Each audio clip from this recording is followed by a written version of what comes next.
the Net Soldiers on the line, so welcome back to the video. Today we're going to be answering different questions that you guys left in my YouTube community tab. Usually I get maybe like 50 questions. This time I got about almost 200. So because it is my 53,000 subscriber special and because it is the new year, I decided instead of doing 10 questions like I usually do, I'm going to do 20 different questions. So this might be a little bit longer video, so just kind of sit back, relax, and enjoy yourself.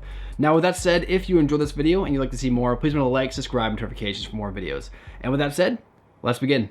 Okay, so our first question is from Kepo Payokari? And he says, "How are you?" And to that I reply, "I'm doing good. How are you, Kepo Payari?" By the way, if you guys couldn't tell already, I actually butcher names sometimes, so I apologize for that. I'll try to do my best to not do that, but no promises. Okay, now moving on to our actual first question. This one is from Kenny Waka Flocka 1. He says, "Which character death do you feel is unnecessary and why?" So he's talking about from Star Wars.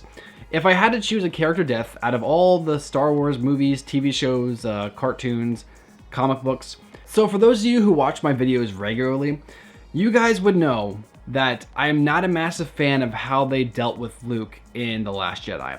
I feel like it was a betrayal of his character and they pretty much wasted him.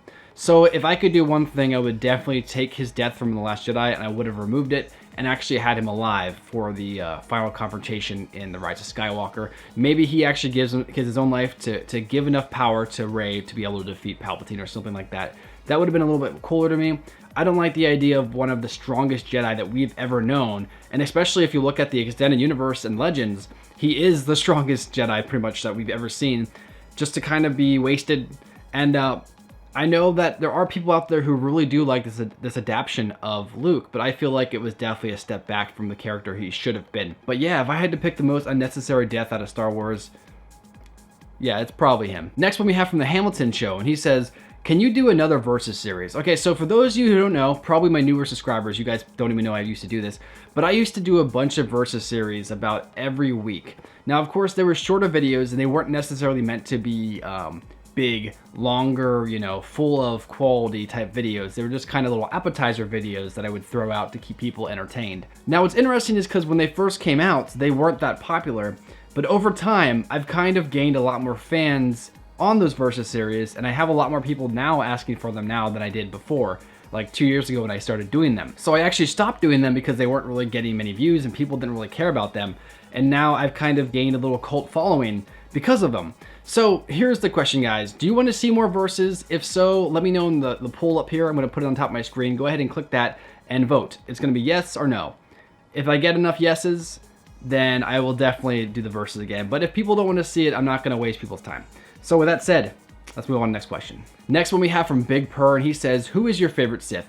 So if we're talking canon, definitely Vader. Vader has always been my favorite through my entire life. He's just been the bomb.com, as the kids say. Now, if we're talking about the Sith from Legends, then I'd probably say either Revan or Malgus. Now, our next question, ironically, is from Darth Vader, and he says, #AskNet, what is your favorite lightsaber color? So if I was going to choose a lightsaber color, it would probably be green.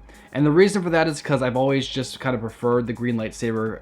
Not just because green is one of my favorite colors, my actual overall favorite color ever is orange. While the orange lightsabers are cool, I would probably have like my secondary lightsaber would be like my orange lightsaber, but my main lightsaber would be a green. And that's just because I just like green lightsabers. I think they're the coolest. So our next question is from Dylan Plays, and he said, "How did you get into YouTube?" So that is a good question because I actually could probably spend a whole 20 minutes explaining everything in whole, but I'm just going to give a brief little explanation on the whole situation. So back when I was in high school, I was actually on the morning announcements. I would actually run camera and I did some anchoring sometimes, and I kind of would do the script sometimes too. So I learned a lot of doing that type of stuff with that. Eventually, I actually did a video called Falcon versus Leprechaun. My school was actually, their mascot was Falcons, and it was for like St. Patrick's Day.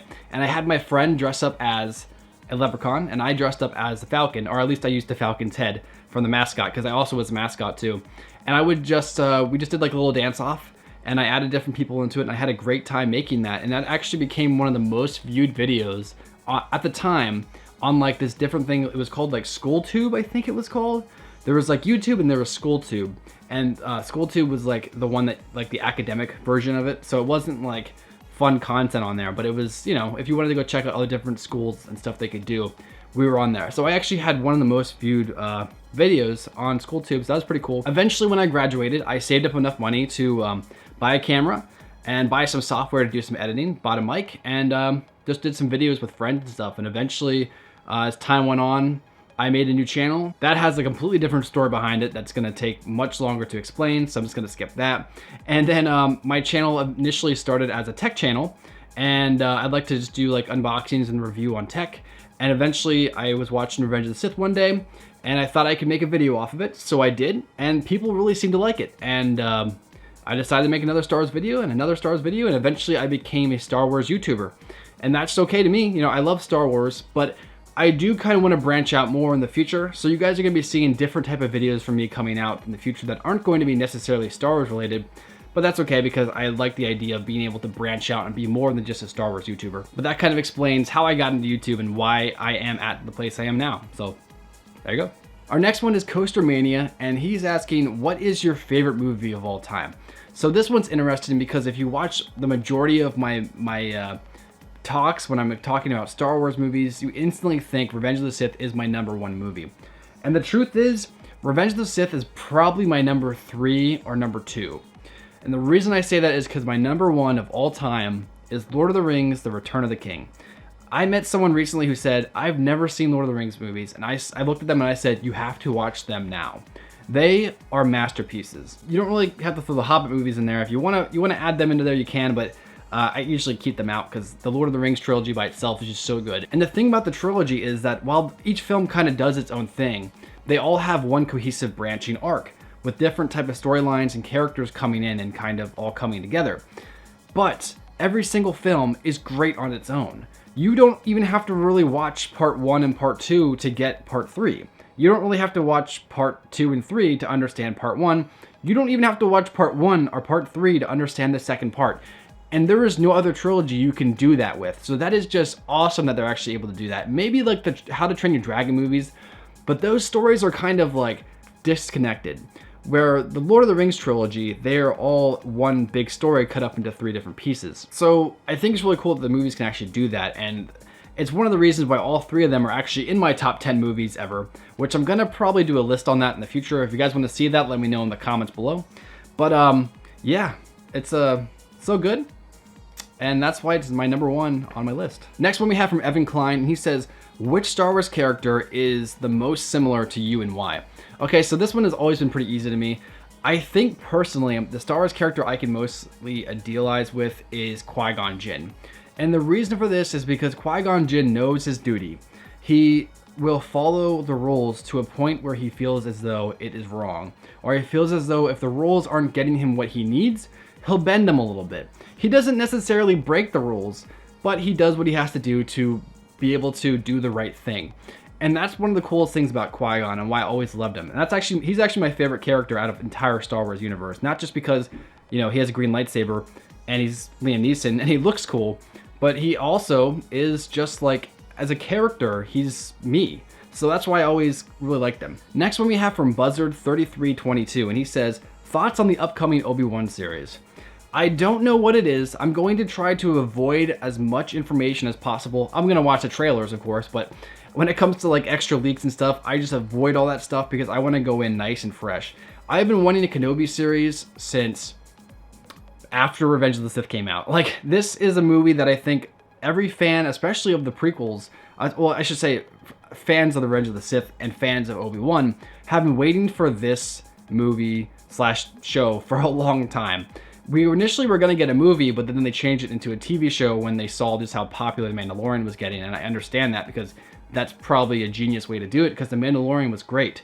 There were some episodes that were just okay, but no episode in that entire series is awful, so that's good. So if they can do that again with the Kenobi series, perfection. All right, our next question comes from Ribbon Writes, and he says, I remember that you were writing a series of books, was it? It's been a while since I watched some of your videos. You gotta start watching my videos, bro. Come on now. And do you have any tips on aspiring writers like myself? So yes, I am actually writing my books. I actually just finished book 1. And my story that I'm writing is actually my own adaptation on the Trojan War, and I'm doing a trilogy out of it. And yeah, so book 1 is actually done. It's now actually in its editing phase, and eventually it will be released out on bookshelves. I just don't know if I want to wait until book 2 is on editing phase or not. Right now I'm actually only like a quarter of the way through book 2. So I kind of want to see how much further I can get before actually publishing. But yeah, that book will be out, and when it does drop, I'll let you guys know on my channel. Now with that said, if I could give any advice to newer writers, I'd probably say the most important thing about writing a story is to make sure you're in love with the characters and you're in love with the universe that you are crafting. My story is my own adaptation off of the entire Trojan War. And if you guys don't know what that is, if you ever heard of the Iliad or you ever heard of the Trojan Horse, look it up online. It's a really amazing story. It's probably actually one of the oldest stories that we know of. But I would take the characters, the story, and the events, and I would kind of manipulate them enough to the point where they kind of feel fresh. And they introduce this whole different idea that we've never really seen from the Iliad and the Trojan War. So I'm a really big fan of it, and I love the source material and the homages I can pay towards the past. And it's just one of those cool little things. So yeah, the most important part about writing a story is caring about your story, because if you don't care about your story, then why would other people? Now, of course, there's a bunch of other advice I could give you, but off the top of my head, I think that's number 1. So I hope that helps. Our next one is from Thanos Manites.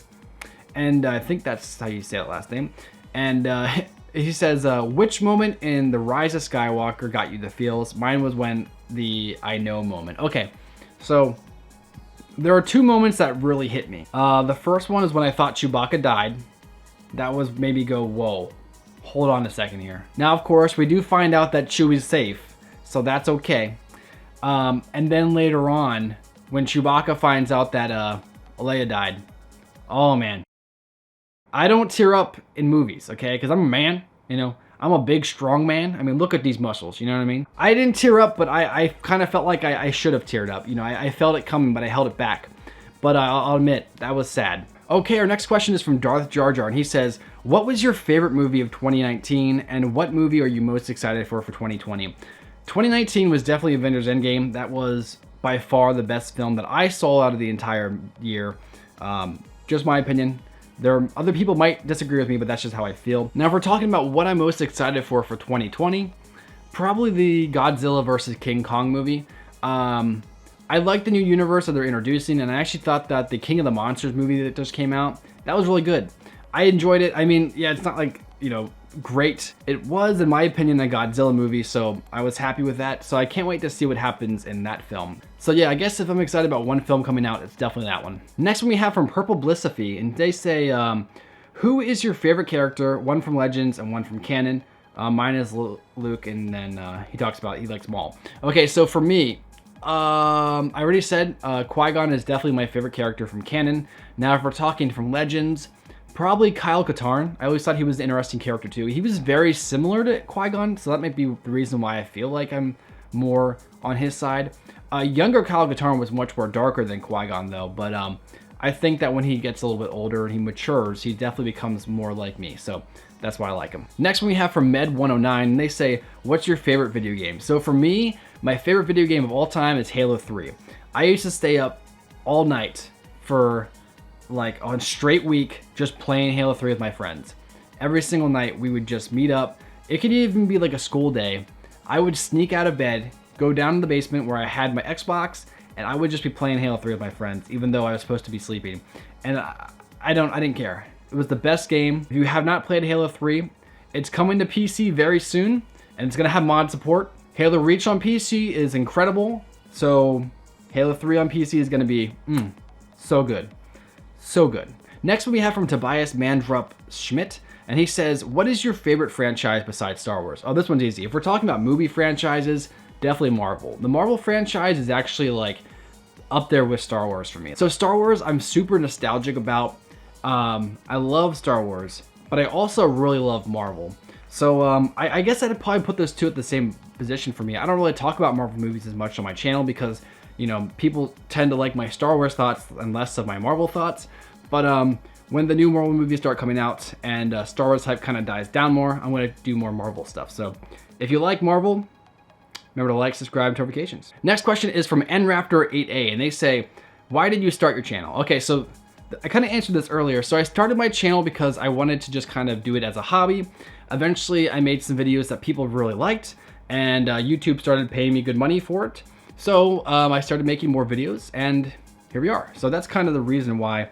Like I said, my channel started out as just a fun little YouTube channel just to make, and now here I am. Next one is from Victor Lundgren, and he says, who is your favorite superhero? For me, my favorite superhero is Captain America. When I was younger, it was Spider-Man, but it definitely became Captain America. He's the bomb. And the last question from the day is from ZesGod22, and he says, what color and style lightsaber would you want and why?